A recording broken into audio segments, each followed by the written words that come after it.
ब्रेकनंतर तुमचं पुन्हा एकदा स्वागत। यानंतर बातमी शिवसेनेच्या डॅमेज कंट्रोलची। सामनामधलं कार्टून छापून आलं आणि ते कार्टून अंगाशी आल्यानंतर शिवसेनेने आता डॅमेज कंट्रोलसाठी सुरुवात केली आहे। त्याचाच एक भाग म्हणून शिवसेना नेत्यांचं एक शिष्टमंडळ मुख्यमंत्र्यांना भेटणार आहे। मराठा समाजाचं आरक्षण आणि अॅट्रॉसिटी कायद्याबद्दल चर्चा करण्यासाठी विशेष अधिवेशन बोलवा अशी मागणी हे शिष्टमंडळ मुख्यमंत्री देवेंद्र फडणवीस आणि राज्यपाल सी विद्यासागर राव यांची भेट घेऊन त्यांना ही मागणी करणार आहे।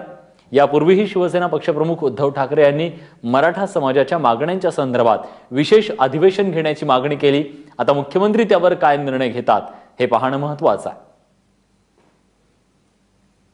आज संध्याकाळी ही बैठक आहे आणि प्रामुख्याने ही बैठक आम्ही जी मागणी केलेली आहे शिवसेनेने की मराठा आरक्षणाचा जो विषय आहे तो महाराष्ट्राच्या विधिमंडळाचं एक वेगळं अधिवेशन घेऊन त्याची चर्चा व्हावी आणि महाराष्ट्राच्या विधिमंडळाने एकमुखानं ठराव करून तो केंद्राकडे पाठवावा।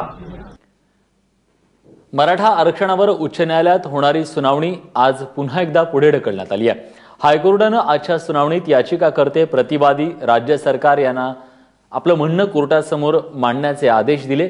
त्यानंतर पुढील सुनावणी कधी सुरू करायची याविषयी कोर्ट ठरवणार आहे। सुनावणी दरम्यान राज्य सरकारनंही त्याची भूमिका मांडण्याकरता वेळ मागितला होता। त्यानंतर हायकोर्टानं पुढील सुनावणीसाठी 13 ऑक्टोबरची तारीख दिली। 13 ऑक्टोबरपर्यंत सगळ्यांना त्यांची भूमिका हायकोर्टाच्या समोर मांडावी लागणार आहे।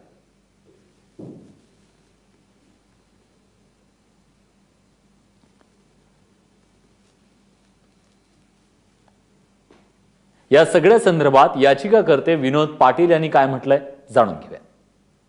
आज दुर्दैवाची गोष्ट आहे, राज्य सरकार पुन्हा एकदा उघडं पडलंय।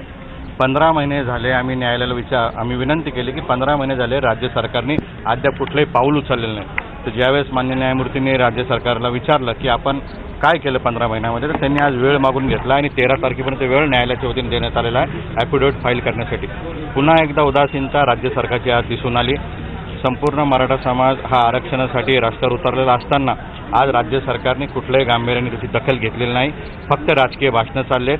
आज जर त्यांना खरोखर सिरियसनेस असते तर त्यांनी आज या ठिकाणी ॲफिडेव्हिट दिला असतं व 13 तारखेपासून रीतसर सुनावणी या ठिकाणी होणार आहे।